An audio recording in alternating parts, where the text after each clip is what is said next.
Dean is in Austin, Texas. He's also a brick and mortar entrepreneur, which I'm glad to hear.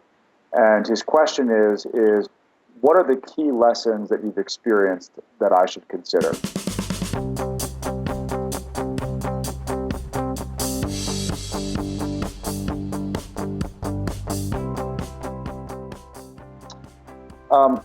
Well, first is that to recognize the challenges of brick and mortar business is that they're one, human capital intensive, and two, also just capital intensive.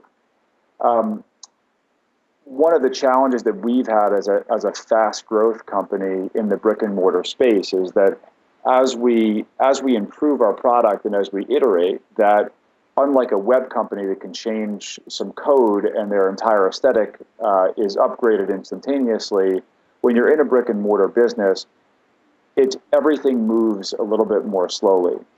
And so my recommendation would be not to just simply launch concepts as they come, but instead to really pull back and think hard about things and start to understand the interconnected nature of them.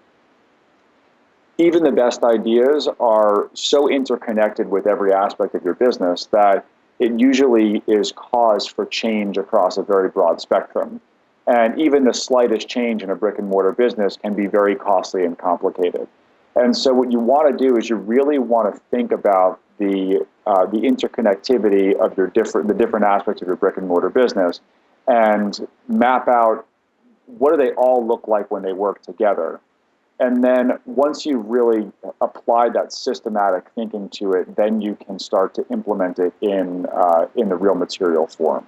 And so as a brick and mortar entrepreneur, I like to learn from other people. I have a lot of respect for, I'm not a franchise business, but I try to think like a franchisor and come up with branding, marketing, systems, standard operating procedures, that are all set to a brand standard, and really so that I could really maintain consistency across various locations and make sure that when I do make a change that I can change everything at once.